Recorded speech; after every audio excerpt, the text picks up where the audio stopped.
Dobra večer, evo mislim da možemo početi. Dobra večer i sretan vam dan, svjetski dan pripovjedanja i svjetski dan sreće.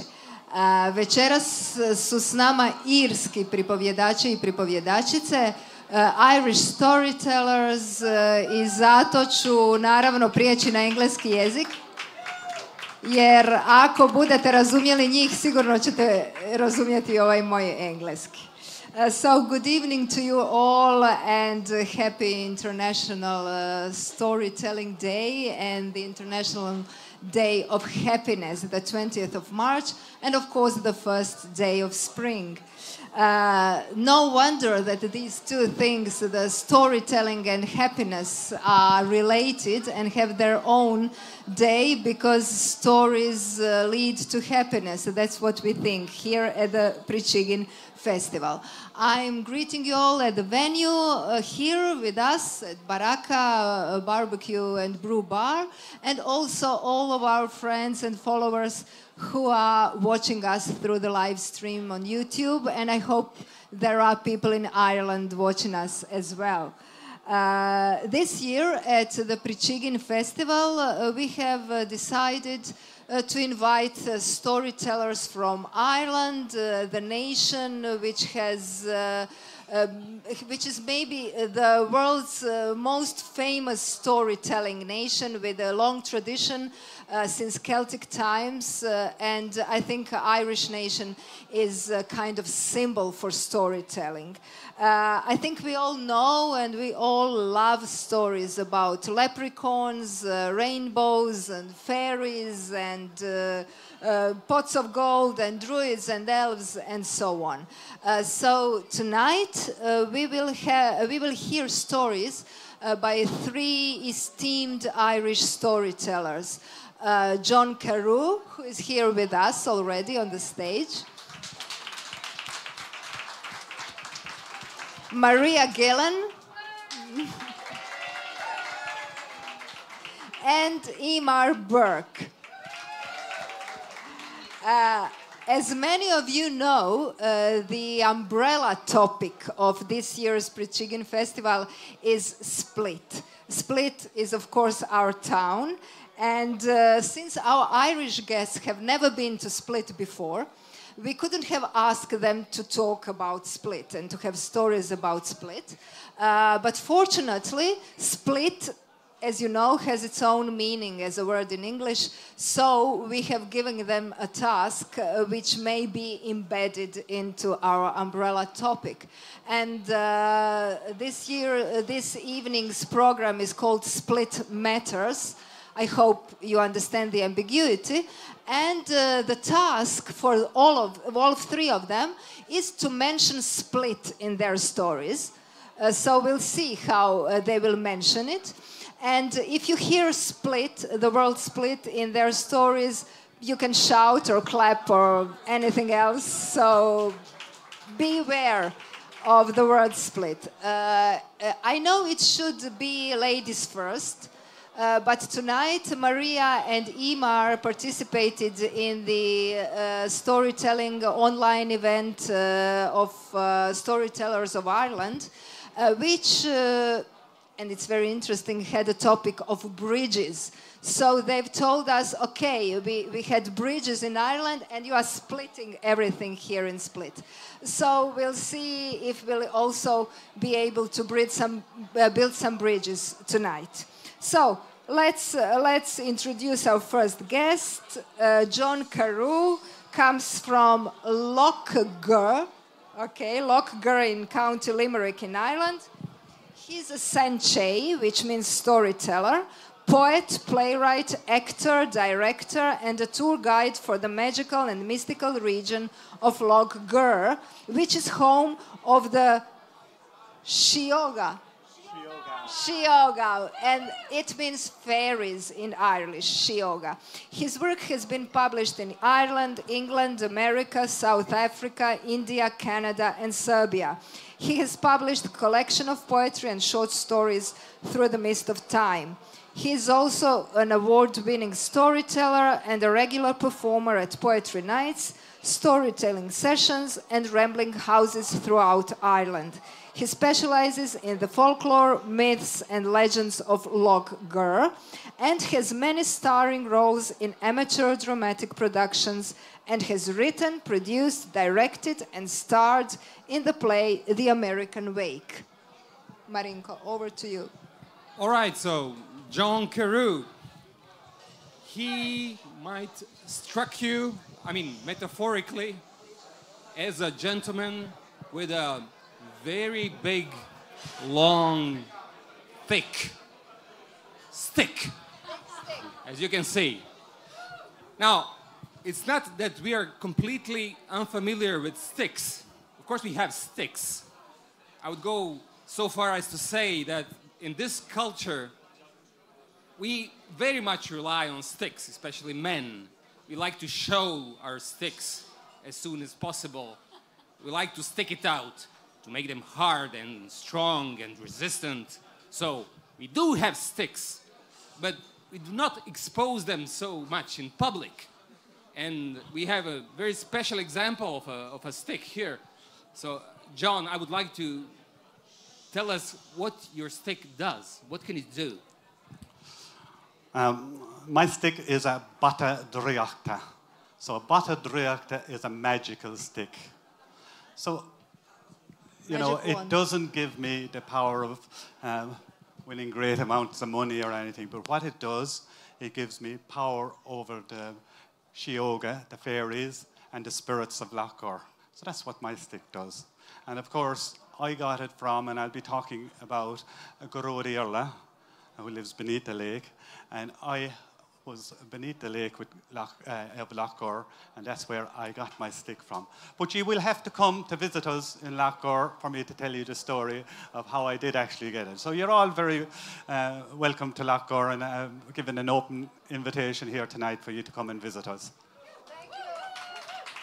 Thank you. So I hope it helps you tell your story tonight. Go ahead. John Carew.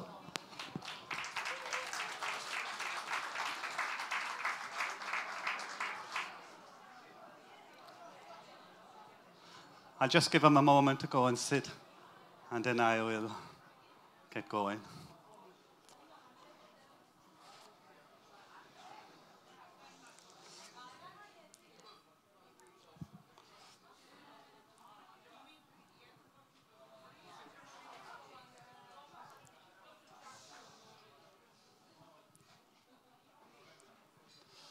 Stand on the shores of eternity.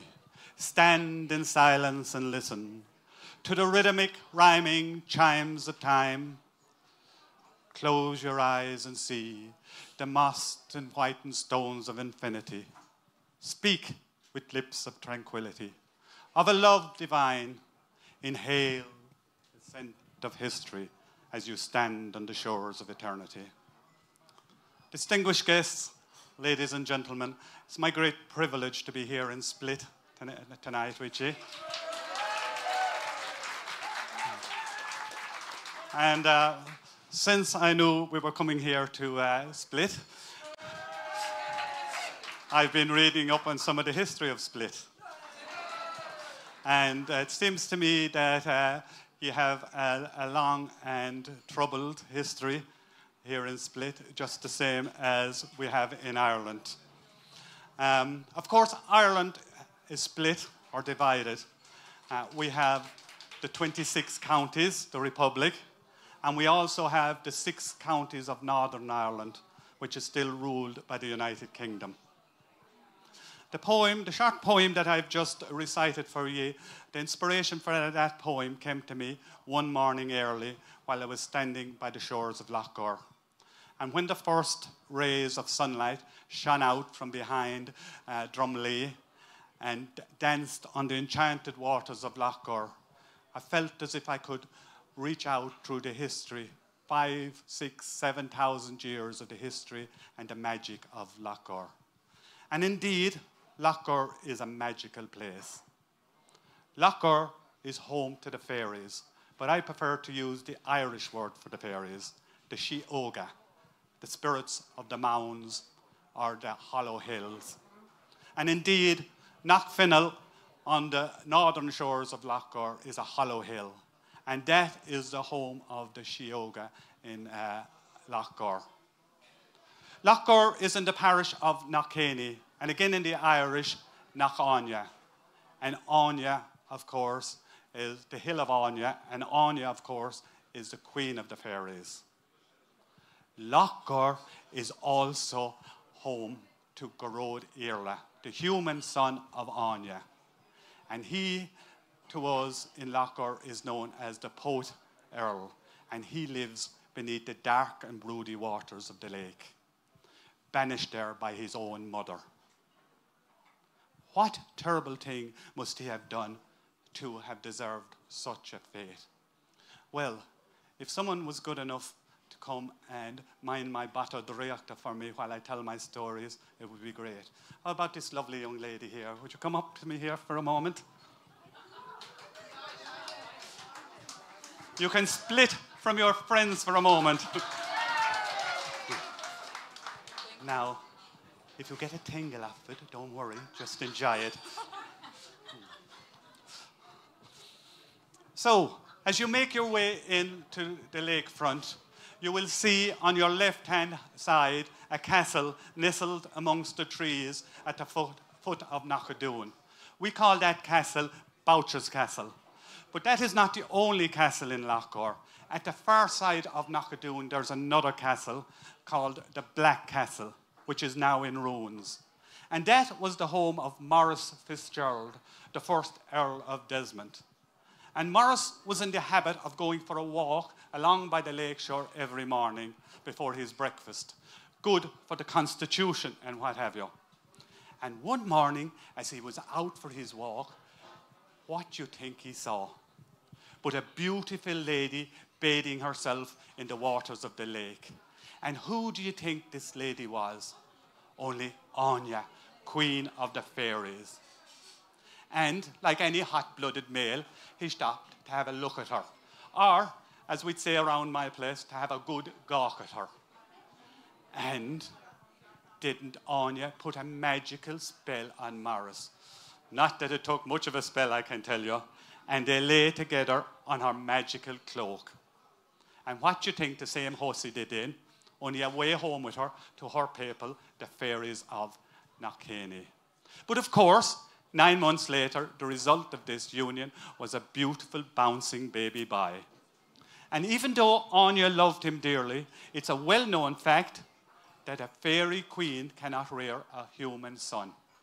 So back down to Lochgar she came, banged on the door of the Black Castle, and when Maurice opened the door, she lobbed the baby into his arms and away home with her again to Knockcaney.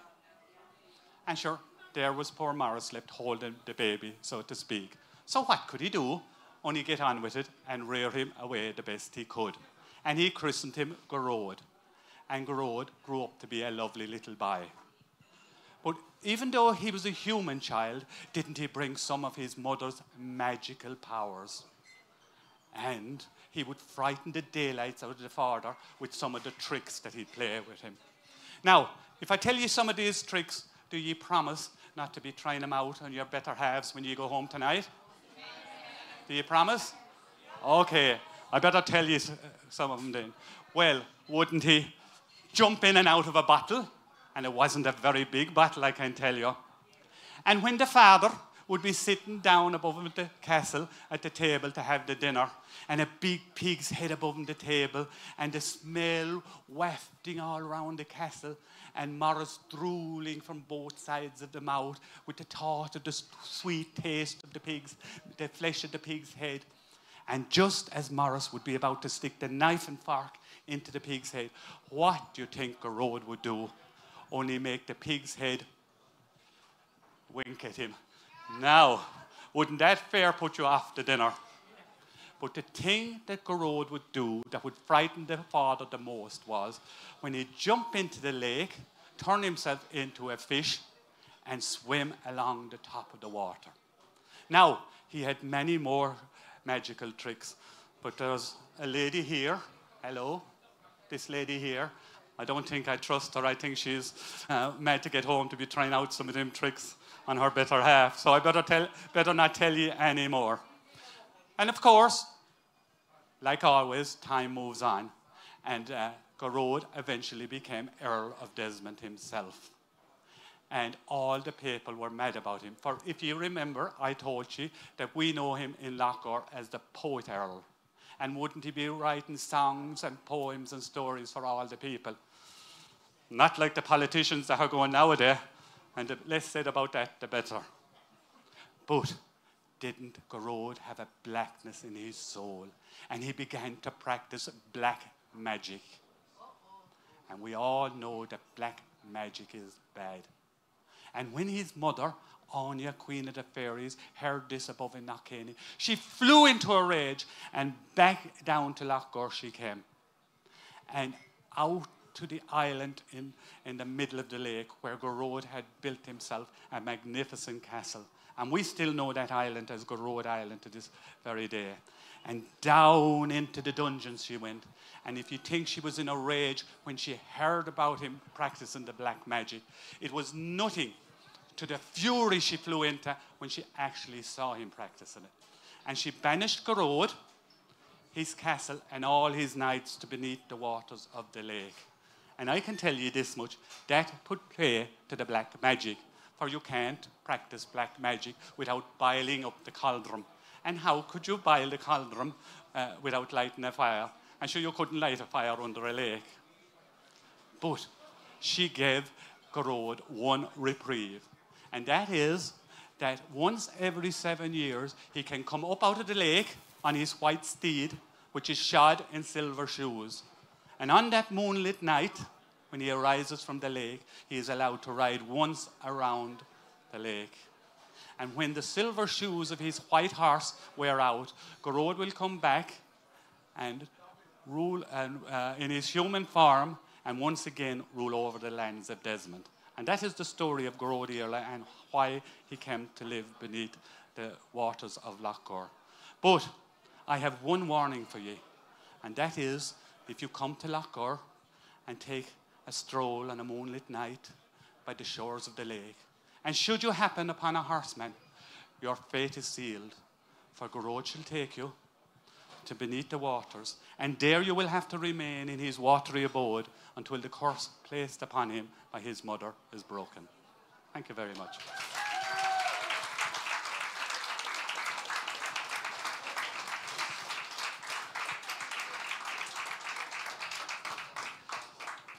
In 1950, and again in 1952, my father and his two brothers, Tom and Tim, won a West Tipperary Junior Football Championship with Aherlow.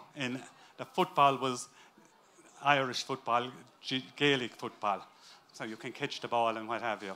So my Uncle Tom was said to be the star of that team. And on the night of his burial, as I always like to say, when all the workaholics had gone home, it was left to the few alcoholics to give him a little bit of a send-off. And a story I heard that night was that Tom and Tim, back in the 50s, money was scarce, they had to share the one pair of football boots. And that was the inspiration for this story. And this story I call the county final. We got up early that morning, milked the cows, tackled the cob, and sent Tom to the creamery so as he could rest the legs. It was county final day. Me and the brother finished the jobs, and at 9 o'clock, the mother called us. A quick mug of tea, on with the glad rags, and off to Mass. For you wouldn't want to be late for Mass back then. For if you were, Father Liam would reprimand you off the altar, threatening you with Pontius Pilate, Satan, and at least half a dozen saints. Now, Father Liam was well known for the length of his sermons. He kind of liked the sound of his own voice. But on that particular Sunday, he abandoned the sermon and went straight into the blessings. First, he blessed the mothers and thanked God for their fine sons. Then he blessed the goalman, Dan McGrath. Well, if you see the blessing he gave him, there was no way any ball was going to come next or near to the goals. And I can tell you this much, the same fella needed a blessing. And Father Liam continued in this vein all the way up to the corner forward. He had a special blessing for the manager, Frankie Carew. And he had a collective blessing for the subs. But he kept the last and most devout concentration for Tom. For Tom was the special one. And without him, no match would have been won. And by the time Father Liam had finished, every part of Tom's anatomy had been blessed. There was no hanging about that Sunday after Mass discussing the affairs of the week, for no one wanted to be late for the match. So it was straight home. And within half an hour, the mother called us. Well, if you see the knobs of bacon and black pudding sizzling on the pan, they were a sight to behold. That was one of the finest pigs we had killed in many the long day. He filled 2 enamel buckets full of blood, and the women gave the day scraping and cleaning the intestines for filling with blood, bread, spices, and a secret ingredients. That pig fed half the country. Hogan's above got crew beans, Hayes' behind got black pudding, Father Liam got pork steak, and well he expected it. But the mother said 'twas worth it, for he'd say a special prayer for the father on his anniversary. The smell of breakfast wafting from the kitchen met us at the front door. On any other Sunday, it would have brought half the neighbours to visit. But on that particular day, nothing would have deterred them from the purpose in hand. The mother said, "Get that breakfast into you, because those split pies are hardy. But they won't have the feeding in them, and one belt from a fella full of bacon and black pudding would make them think twice." Billy Sloan arrived at the appointed hour. He was doing a line with my sister Rita at the time, and went on to marry her at a later stage. But that's a story for another day. Billy was one of the Sloans from the town, and his people had the mail house. And having the mail house meant that they had a motor car, the only car for miles around. Now, let me tell you, Billy was a fine-looking man. But of course, the motor car was an extra attraction for Rita.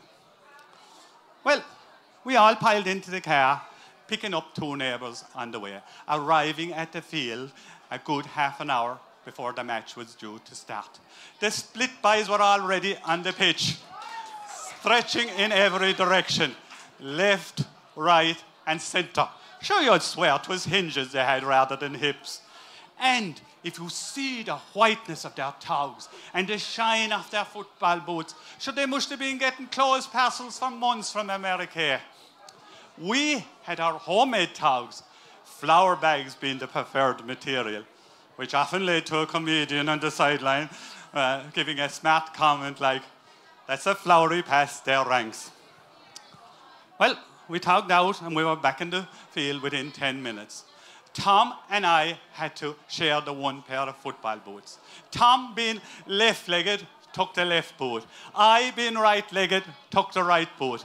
Now, the common boot on the other foot would slow you down a bit, but it made no difference to Tom.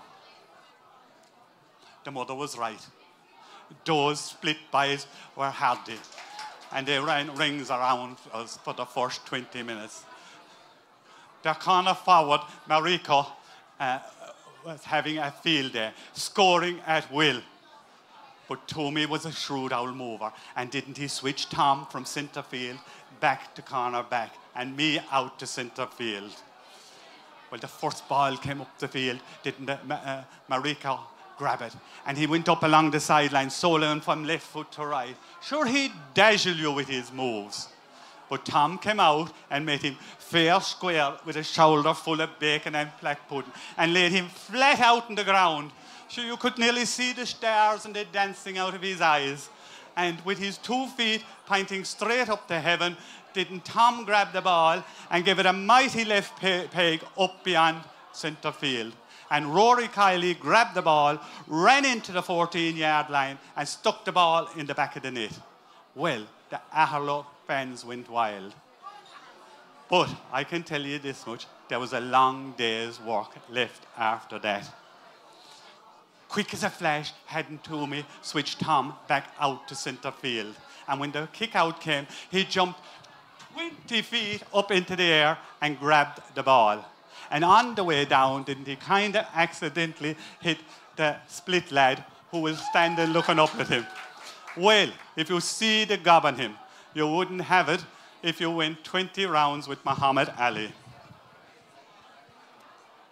We went on to win that match by 4 or 5 pints. We went home that evening with the cup to tell the mother of the exploits of our day. The mother said, the likes of that pig will never be seen around Split again. So just to finish up, I'd like to tell you that my mother is 91 years of age. And she has the gift of being able to feel the presence of the spirits in the ancient places. She passed that gift on to me, and I'm privileged to have it. She also had the gift of being able to tell the time without a watch. And you may or may not have noticed that I don't wear a watch or a timepiece of any kind. For a true Shanachie has no truck with the ticking of time. To me, man-made time is the enemy of the creative mind, of the artist, the musician, the poet, the storytellers. I was born and raised by the shores of Lochgore. By day, we'd be told of the myths and legends of Lochgore, and at night, I would hear the haunting sounds coming from the lake. Once or twice a year, the traveling people, the old-timers, the ones with the knowing, would come to camp by the lake shore. My mother would fill their billy can with tea and another with milk for the children. And it was often the time that they left with a freshly baked cake of bread under their oxter. We had very little back then. That was the way of those times. But my mother would say, should God help us, those poor people have nothing at all. I would slip from my bed at night to sit by their campfire. Out would come the jug of poteen, ishkebaha, the water of life, what in America would be known as moonshine. And it was then that the dancing flames of their campfire took on the shapes of the spirits of old Ireland. Fionn McCool and the Fina, the giant warriors that protected Ireland for hundreds of years. Dermot August Grania, of their romantic and tragic tale. Cú Cullen, the Hound of Cullen. Oisin August Tiernan Og, the land of everlasting youth. And of course, of the Tuatha De Danann, the godlike people that ruled over Ireland for thousands of years until the coming of the Celts, who drove them underground, forcing them to split from this world and create the other world. There by their campsite, a story would have no beginning, no middle, no end. For it was a living thing, ebbing and flowing and meandering in its enchantments. And there was no time, only darkness into light and back to darkness. And it was in that timeless while, when my mind knew no tiredness, that I was able to travel to the darkest caverns of my soul. And there, the untold stories of old Ireland were revealed to me. For I am a true Shanachie, a privilege given to me as a birthright. And as I take my leave of ye here tonight, my wish for ye, my greatest wish for ye, is that ye can take the time to rid your minds of the troubles and tribulations of this world, and that then you will be able to travel to the darkest caverns of your soul, where the untold stories of your culture may be revealed to you, and that you too will find that you are a true Shanachie. And it is when man comes to respect the culture of other peoples that we may then find true peace in this world. Go to Vila Mahagat. Caramila Margot.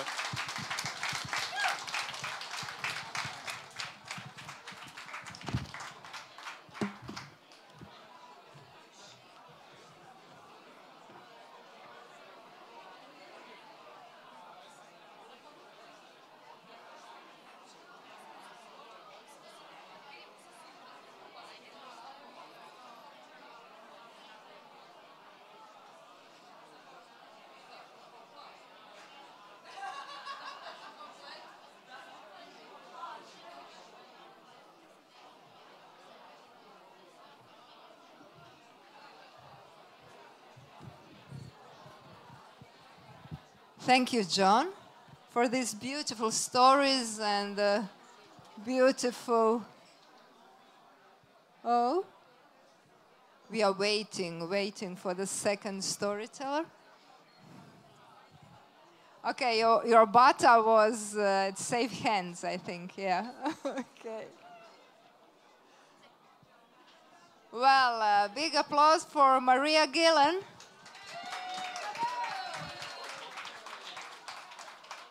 Here is your mic. Split, yes, Split. Hello, Split. Maria is a traditional Irish storyteller and drama therapist with an emphasis on healing stories. She has many years of experience across corporate, community, and cultural platforms, and 22 years of crisis management experience at a global level. She has developed and delivered many storytelling courses and programs for many different end users all over the world, and cooperates with many institutions, including museums. She develops and tells original cork tales based on the collected wisdoms, and she has been awarded several prizes for her storytelling performances. Marinko. Yeah. Okay. Hello. Shh. I have a. Yeah. I have a question that is not related to your storytelling. Some 2 weeks ago, the Irish government held 2 referendums related to the proposed amendment to the constitution. First of which was related to the expansion of the definition of family. Yes. And the other one was related to the so-called duties of the wife, her duties at home. So there was fear that, there's fear that she might neglect her duties at home. So what was the result of the referendum, which I'm simplifying overly, but anyhow, the result was that the referendum was refused. It was no in the first case with some 67% of the votes, and the other with some 70%. So how do you comment on that? It was a resounding no, because our government did not take into account the intelligence of the people. We think that there might be a chance to revisit this question at some time, but they had not dealt with the matters of law. So as the people discussed it among themselves, they said it is not time to vote yes to this because the government did not put up enough thinking. An example is the questions, though we are very taken with an ceist ólis, which means the wise questions. Our stories are based on this, our songs and the intelligence of our people. And the women said, if I was married for 28 years to a man, and then he left me and lived with a woman for 2 years, this would now be called a durable relationship. And would my home be at risk from this new person? We didn't have an answer to the question. When the answers come, the law may change, because we are a thinking population. You're welcome. Thank you. Whoops. So if you could get me a glass of water, that would be great. Thank you. So if I say split, I think you say woohoo. Are you ready? Split. Oh, it's not loud enough. We try again. Split. I can hear it now, but they need to hear it in Ireland. Are you ready? Split. Hey, I can hear this. So in my country, we tell stories through song, through poetry, and through stories themselves. I am the fourth line of storytellers. But tonight, woohoo! But tonight, I think maybe we need a song to begin with. Thank you. So I was going to tell you a new story of split and bridges, but I hear that there is a lot of lovely high energy in the room, so I'm going to respond to that with an old story of mine. I will sing a tune, you will sing it back to me, and at the end I will tell you what this story is. In Ireland, when people left the country, they might not be able to bring with them the precious instruments of music. They might have to leave behind them the fiddle and the bodhrán, the tin whistle, as they went across the water to places like America and mainland Europe. So how do they bring our tunes with them? They brought them in mouth music, Kiola Bela, mouth music. Let me hear you say mouth music. Yes. So with this mouth music, you can bend any tune to your will. So here is a tune that is bent to the will of a story. See if it makes any sense to you, if you know what this tune is, but tell no one. I will reveal it at the end of the story. So I will sing the tune, and you can sing it back to me. Deedle diddle deedle, dee deedle diddle dum, deedle diddle deedle diddle deedle diddle dum. You. Deedle diddle deedle, dee deedle diddle dum, deedle diddle deedle diddle deedle diddle dum.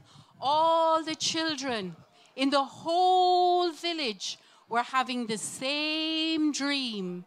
The dream was full of beautiful colours, like the colours on the wall here. Purples and golds and blues and greens. They were earthen colours and jewel colours. But behind these colours, there was a beautiful tune. The tune was, deedle diddle deedle, dee deedle diddle dum, deedle diddle deedle diddle deedle diddle dum. You. Diddle deedle, dee deedle diddle dum, deedle diddle deedle diddle deedle diddle dum. And when the children would have this dream, they would come down the stairs, they would go into the kitchen where their moms was, and they would say to their moms, "Can I have my breakfast?" And they would be eating their toast, and singing like a child. Deedle diddle deedle, dee deedle diddle dum, deedle diddle deedle diddle deedle diddle dum. And the mothers would look at the grandmothers, who would look at the great-grandmothers. You know that mother's look? The one that goes... And when the children would go to school, the mothers would make their plans. And in the night time, when the children came back from school and went into bed and got sleepy and the doors closed, the mothers would wait until they were nearly asleep and they would open the door. What sound does a door make in a story? Yes, very good door opening. And the door would open, and the children would wake up, and they'd look at their mom, and their mom would say, "Come on, I have something to show you." And the children would go, "Woohoo!" And the mother would go, "Shh, this is a secret between me and you." And the children would get wide eyes, and they would sneak out of bed, and they'd go down the stairs, and there was always that one stair, and that stair would go, "Arr!" And everybody would stop and go. And then they would carry on down the stairs. The front door would open, and they would go out into the dark night, where the stars would be shining from the sky, and the moon would be high. And they would come to the edge of the forest. And as the moon shone through the branches of the forest, they would become afraid of the shadows on the ground. But they were more excited than they were afraid, and they were with their mamas. So into the middle of the forest they would go, and they would put their hot little face to the green mountain, the breast of mother, and deep in the earth they would hear, deedle diddle deedle dee deedle diddle dum, deedle diddle deedle diddle deedle diddle dum. And so it was, and so it is, and so it always should be, except the great-grandmothers forgot. And then the grandmothers forgot. And then the mothers, being so busy on their telephones and watching their televisions and typing on their typewriters, they forgot too. And the children, they still had this beautiful dream, full of colours, with a beautiful tune behind it. But they did not know what to do with that tune. Do you remember? Do you remember when our consciousness split? Do you remember when we needed a bridge back to reality? In this time, Mother Nature felt so sad that she cried big fat tears into the rivers of the world. Do you remember? And the rivers swole, and the rivers, they flooded the towns and the cities. And Mother cried like this, deedle diddle deedle dee deedle diddle dum, deedle diddle deedle diddle deedle diddle dum. But we had forgotten that we have two of these and one of these. We had forgotten how to listen, and Mother got angry. Do you remember?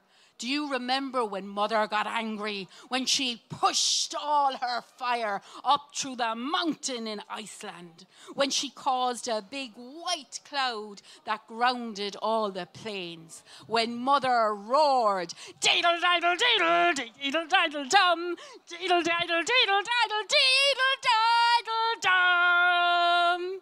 The world listened then.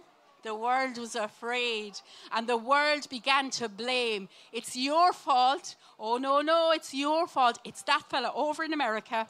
I just know it is. It must be him. And as we pointed the finger, 4 fingers pointed back at us, and Mother got really upset.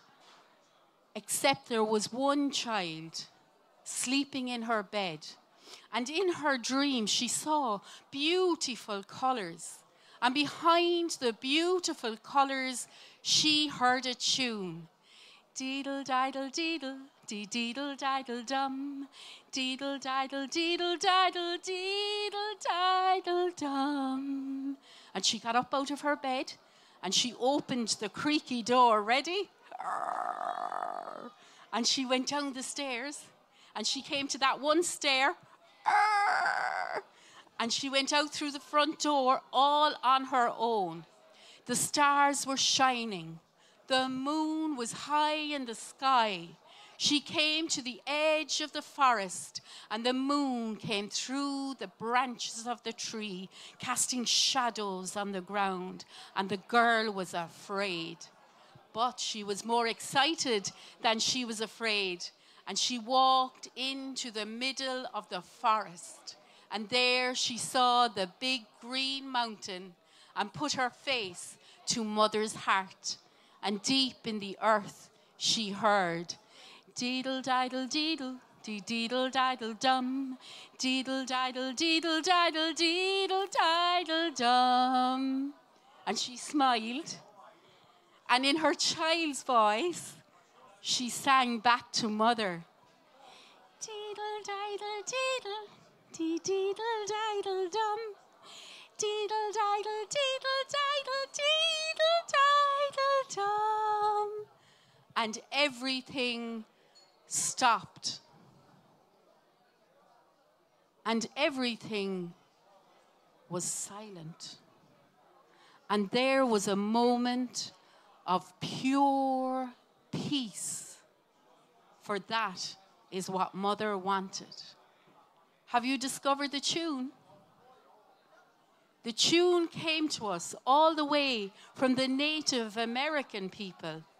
And when Irish ears heard it first, it sounded like this. Hey-ya, hey-ya, hey-ya, yeah, hey-ya, hey-ya, ho.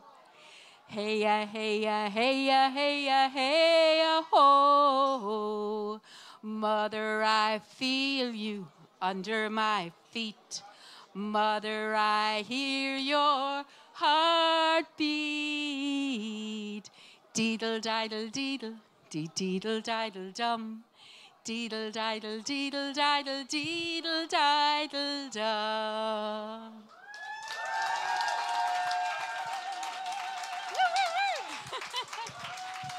Oh, thank you very much. I'm going to take a sip of water. Now,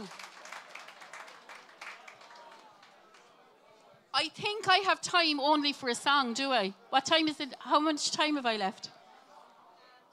9 minutes. Oh, my goodness, I do have time for another story. Do you want a story or a song? Story. Okay. Song. Story. Okay. Now, I have to tell you, songs in Ireland are either very happy or very sad, and I only know the sad ones. They're the ones that lodged in my brain. Do you want a really sad Irish song? Yes. You asked for it. Here we go. I hope it doesn't split the room in two.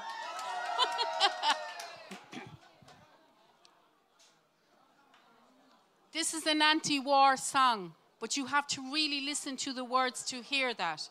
It is a song from my people from the 1970s, when the split between Northern Ireland and Southern Ireland was very bloody and very deep. Thank God those days are gone. My youngest son came home today. His friends marched with him all the way. The pipes and drums beat out of time, as in his box of polished pine, like dead meat on a butcher's tray. My youngest son came home today. My youngest son was a fine young man, with a wife, a daughter, and 2 sons. A man he would have lived and died, till by a bullet sanctified. Now he's a saint, or so they say. They brought their saint home today. Above the narrow Belfast streets, an Irish sky looks down and weeps, and children flood in gutters fill, with dreams of freedom unfulfilled, as part of freedom's price to pay. My youngest son came home today, and this time he is home to stay.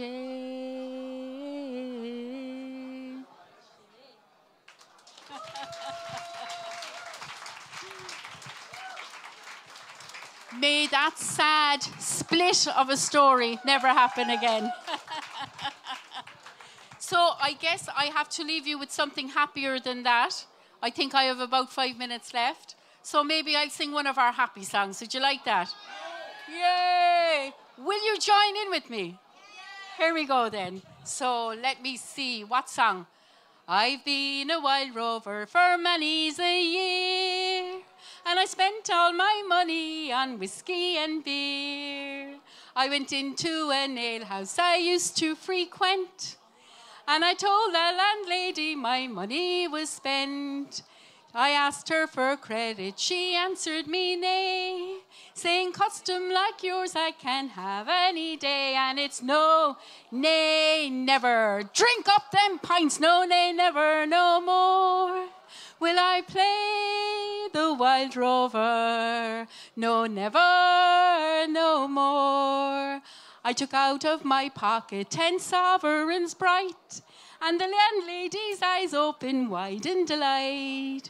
For she said, I have wines and I've beers of the best, and the words that I spoke sure were only in jest. So it's no, nay, never.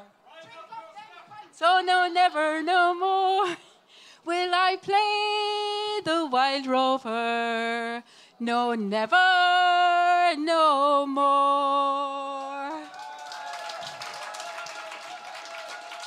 Thank you. I have to say that split is amazing. The people of Cork, represented by myself, we love it. The people of Limerick, represented by John, they love it too. And also the people of Kilkenny, represented by Eimear, who's up next. So I think we'll have to come every year. Would you let us back every year?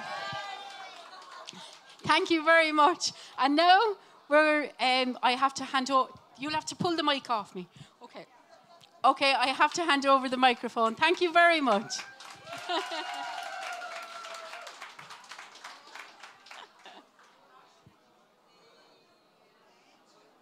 All God's people got a place in the choir. Some sing low and some sing higher. Some sing out loud on the telephone wire. And some just clap their hands or pause or anything they got. No, they're still not here, so I'd sing it faster. All God's people got a place in the choir. Some sing low and some sing higher. Some sing out loud on the telephone wire.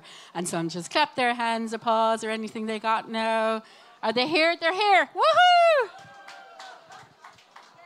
You're so welcome. Thank you, Maria. Thank you. It was great.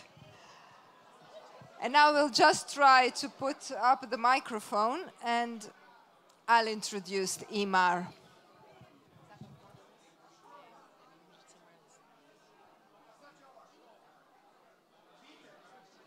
Okay.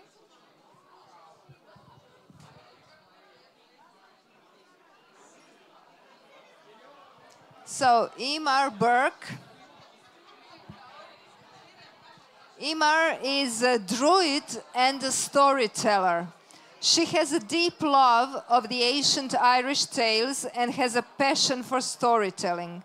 She brings the old tales to new audiences and often examines them from new perspectives, so that listeners experience them as fresh and relevant. She loves to weave in song and the harp into her stories, but no harp here today, but another instrument, you'll see it. She particularly enjoys showing people the sacred sites of Ireland and telling the ancient tales right where they happened. Eimear has private practice as a counseling psychologist, and her interests in druidry and psychology have led her to act as a celebrant, helping people to design and enact meaningful rites of passage. Eimear is the chosen chief of the Order of Bards, Ovates and Druids, and lives in Kilkenny. She is also a priestess dedicated to Danu in the Fellowship of Isis. She is an archdruidress in the Druid clan of Dana and a member of the Noble Order of Tara. So this is Tara, right? This is Tara. Okay. Have you finished? Yeah. It was difficult to finish numbering all these responsibilities. Now, my question is, how have you collected all of them? What do you do with all this power? Are you responsible for any of the crises in the world today? And when do you find the time to wash the dishes? Is this working? I wish I had the power. Just lots of responsibility, but I'm not responsible for the world's crisis. No, unfortunately not. So what do you actually do? rites of passage for these people? Yeah, well, rites Where of do passage, they go? No, rites of passage as a celebrant is for baby namings, weddings, funerals, that kind of thing. Croning ceremonies or children moving from young childhood into older childhood, that kind of thing. Important life events for people. What do you do to them? Not to them. I hold a ceremony for them to help them mark that transition from one phase of their life to another. So the story I'm going to tell, the first one, is one that I tell at hand fasting ceremonies because it's about love. Okay. So John had his Bata Driachta and he talked about the other world. So I am going to ask all you people of Split to now split from Split and come with me to the land of Nadini Shi, the other world, the land of the Tuatha Dé Danann, who had to split from Ireland to go from the land above the light into the Hollow Hills. And what I have here is... This is a silver branch, a Carew arrogant. It was used by the bards of old to summon the assembled people to listen quietly to when they were telling their stories. And if they didn't, well, I do have some power. I was joking when I didn't. So I suggest, listen, or you may have to split from this world. So, this Carew arrogant, this silver branch, comes from the other world. And many of our stories, it features in it as somebody from the other world inviting a human to split from their world and come into the other world. So, my story begins. Angus Og was the Irish god of love. Now, everybody loved Angus. He was so handsome. He had beautiful golden curls and deep green eyes and a smile that would melt anyone's heart. Wherever he walked, well, the flowers would just burst into bloom. When he passed the crops in the field, they'd ripen immediately. And the cattle, when they heard Angus's voice, well, they would produce the sweetest and the creamiest of milk. And the birds, he would sing to the birds and they would return with their own song. And together they would create the most beautiful of songs. And Angus lived with his mother and father, Boann, his mother, she who gives her name to the River Boyne, and his father, Andaya, the good god. He lived with them in their home called Brew na Boine, which you may have heard of today, in these times, Newgrange. And at this time, all was well in Ireland. It was peaceful, there was abundance, there was prosperity. A great time to be there. But then a strange shadow came over Angus Og, and all he could do was sleep in his bed.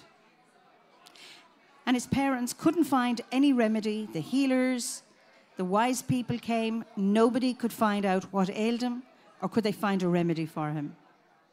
And his parents were very worried because, well, the flowers, they no longer bloomed, and the crops, they withered in the fields, and the cattle no longer produced that beautiful, sweet, rich milk.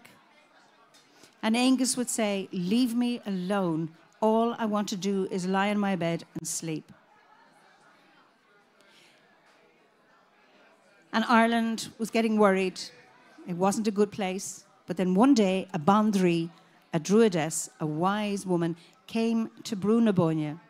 And Boann said, "Please, would you go in and have a look at my son, and maybe you can tell me what ails him." And she went into where Angus was lying in his bed, and she said, Joaquin, you have the look of a man that's suffering from unrequited love." And weak and all as he was, he sat up in the bed, he said, "That's exactly it. Every night in my dreams, a woman comes to me.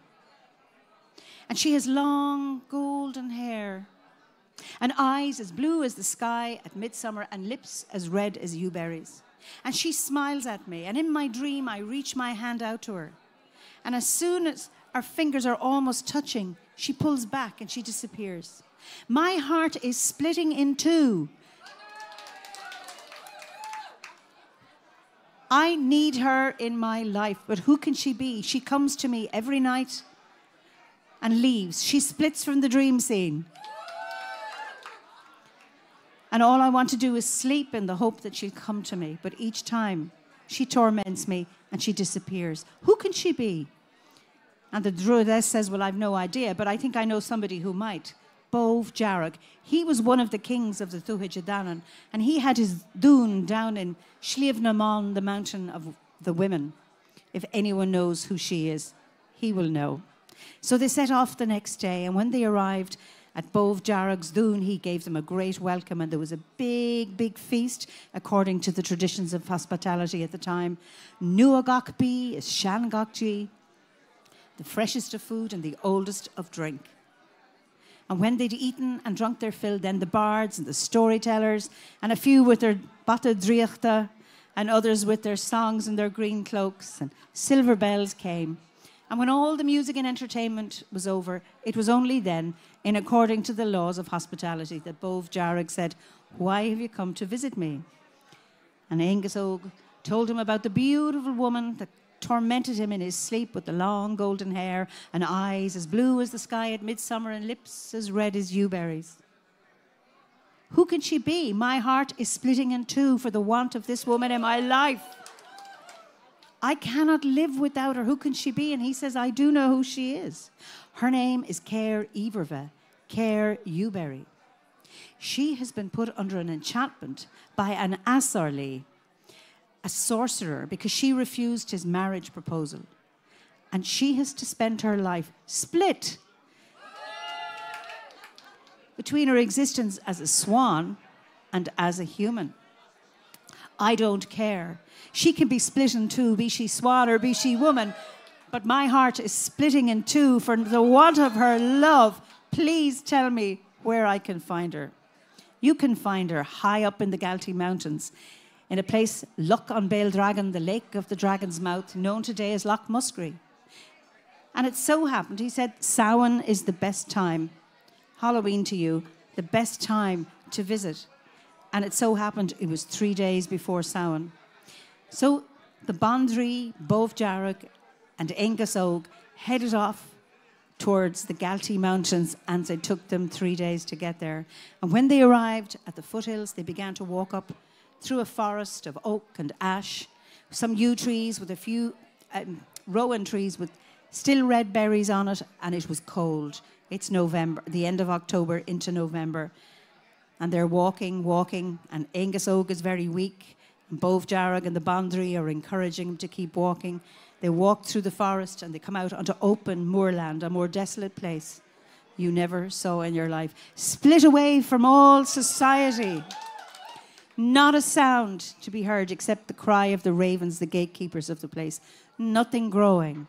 And they walked, and they walked, and they walked, and they walked. And poor Aengus is looking out. Maybe he can see care, but nothing.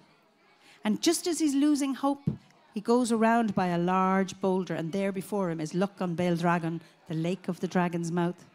He summons up a last bit of energy, runs down the path to sit on the beach. And he's looking, hoping he can see her. And in his desperation, he calls out to her, Care, please come to me. My heart is split in two for that the want of your love. Please come to me. I don't care if your existence is split in two between living as a swan or a woman. I accept you as you are. I will never own you, control you, or possess you. But know this, I cannot live without your love. Nothing. He was getting very, very downhearted. Again, splitting.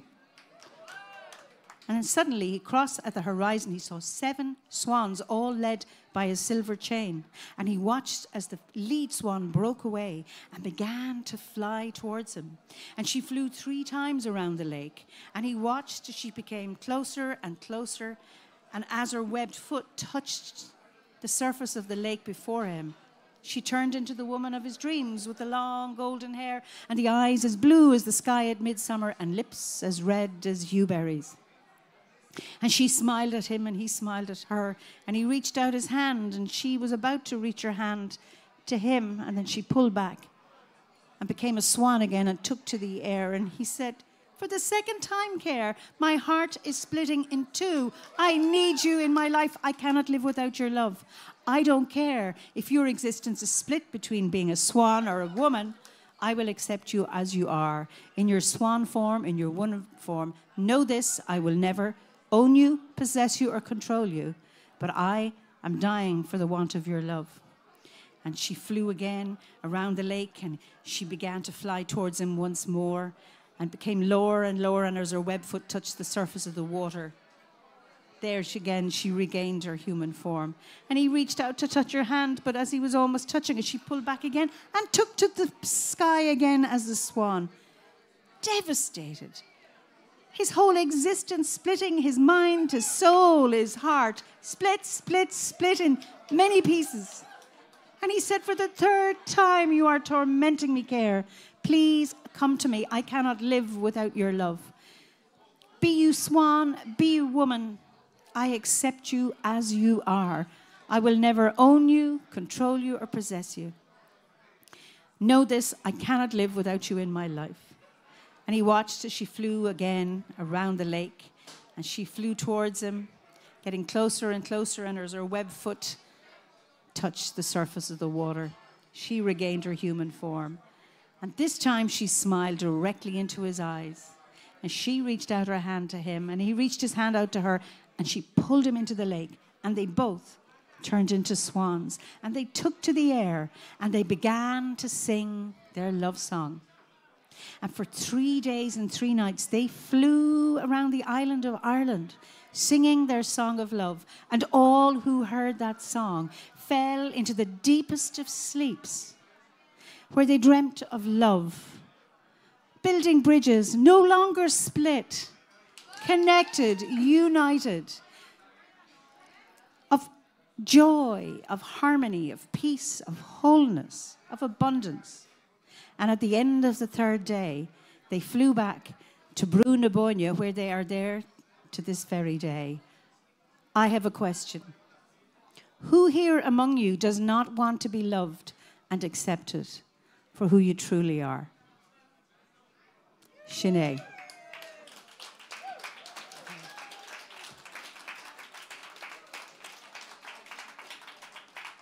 I've time, yes? So, my second story. This is a folk tale from the Midlands. I come from County Offaly, although I live in Kilkenny. Many, many years ago. Are you with me? Many, many years ago, at the foothills of Bloma, the mountains in the middle of Ireland, there were some boys, 3 boys, and they loved, it was at autumn time, to go picking nuts and berries. And it was a hot day, even though it was September. And they began to walk up the path along a stream going up the mountain. And they were playing, and they were hitting off each other and playing tricks on each other, gathering what berries they could and filling their faces with them. And as they're walking up the mountain along the stream, they come to a waterfall. And they strip off all their clothes, put them away, and in they go, splashing around without a care in the world. And when they cooled down, they hopped out of the pool, gathered up their clothes in a bundle, and continued to walk up so they could dry in the sunlight. And they came to a second waterfall. They put down their bundles, and in they splashed again without a care in the world. And when they'd cooled down, they came out, picked up their bundle, continued on working up the path, hoping to find more berries, and they jumped into a third waterfall. What they didn't know while they were doing that is they had inadvertently opened a cola brack. A cola brack is a doorway, an enchanted doorway that splits you from this world into the other, into the world of Nadini She, a magical place.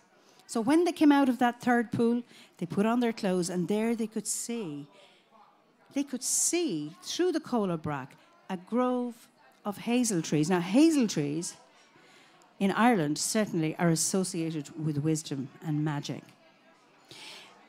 And the atmosphere was all shimmering, and they could feel the trees calling them. And they were magical trees because they were in seed and flower and fruit at the same time. Now, hazels in those days are not like they are today. They were big and juicy, like as big and as sweet as peaches. And this was the ripe time for hazels. So those greedy little boys grabbed as many of these hazels and they shoved them into their face with the juice running down their chests. And they ate and they ate and they ate. And when they were full and couldn't eat any more, they picked some more and they ate some more. And they kept until their bellies were huge. And then they got their gansies, their jerseys, their sweaters, and filled them with as many of these delicious fruits as they could. And then they split from the land of Nadini Shi without a care, and they ran down the mountainside back into their homes where they had their dinner, and they told the family about their adventures, and then they went to sleep. Well, they had the worst night of their lives. Belly aches, twisting and turning, bad dreams of being split in two and split in three, and their lives being ruined. And when they woke up in the morning, they thought, oh, thank goodness, that was the worst night of my life. At least daylight is here.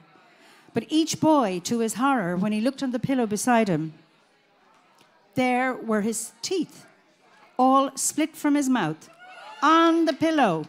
And there they were, picking them up in their hands, and they looked in the mirror, and they looked like little old men with no teeth. And they cried, and they wept, and they wailed, we're like little old men, our lives are ruined, we'll never get married, we'll never have jobs, what are we going to do? And they ran into their parents, and they cried, and then they managed to get the 6 parents to come and talk. What are we going to do about this disaster? Our 3 sons, their teeth split from their mouths, left with a bad future. And then they remembered there was a wise druid who lived up the mountain. They said, she'll help us. So the 6 parents, the 3 boys, went up that path. And they could see the little bahan, the little cottage of the wise woman with the smoke just wisping up from the chimney. And when they arrived near the house, they could see in the veranda all these herbs drying. And they knocked on the door. Can anyone knock for me? And the sound in the door opened. And there was the wise woman. Well, what took you so long? How did you know? I know every splitting thing that happens in this place. And I know how your teeth split from your mouths. Now, I want to hear your side of the story. Well, we were just swimming in the waterfalls, and then we saw the hazel trees, and then they called us. They called us. You could smell the perfume and the fruit, and we just ate, and we ate, and we ate. How many did you eat? Well, we ate till our bellies were full, and we ate more, and then what did you do? Well, we packed our gansies, and we went home. Did you ask permission? Did you say thank you? Well, Nadini Shi are very, very angry with you. Nobody. You shouldn't have even gone through that cola brack, but obviously by accident you opened it and split from that world into this world. But what are we going to do? We've no teeth. We're like little old men. We'll never get jobs. We'll never get married. We are ruined. Oh, wished, stop your conroning. I have had a word with Nadini Shi. And they can forgive you. You must go back to your home and get all those spare hazels, bring them back, go through that cola brack again, return the spare fruit, and apologize, and promise you'll never do this again. With that, the parents thanked the wise woman, paid her, and the boys ran as fast as they could back to each of their houses, gathered up all the spare hazels, brought them back up, ignoring the waterfalls, going through the cola brack, over to the hazel trees, and laid them down. We are so sorry, we are so sorry. We will never, ever, ever take anything without asking permission. And if we do have anything, we will say thank you. They couldn't see anyone, and they couldn't hear anyone, but they had that sense of being watched. And they were terrified that they might be split in two again. With that, they apologized one last time, ran out through the cola brack, which closed immediately. never to be split again, down that mountainside, had their tea, went to bed. Now, they did have a good night's sleep. Peaceful dreams. And when they woke up the next morning, the bridge had been rebuilt. Their teeth were back in their mouths again. Now, those boys had learned a very, very good lesson. And they had never forgotten about asking for permission and saying thank you. They became very successful. They did get married, and they taught that lesson to their children and many generations into the future. But the Dini Shi, now, they were worried. They knew these boys had learnt their lesson, but there may be some smart boys might split from the other world into their world and might take their hazels. So they had sealed up that Cola Brack. There is another one that I know about, but you don't know. For only those of us who can come back with. But in order to protect the hazels, they reduced the size of them from those nice, big, juicy fruits to hard little nuts surrounded by a little shell. So that any of you, if you want to discover some wisdom, you are going to have to crack that kernel to get it. Shine. So, you can come back to your own world now. You can split from the world of the she back into split and have a great splitting evening. Thank you.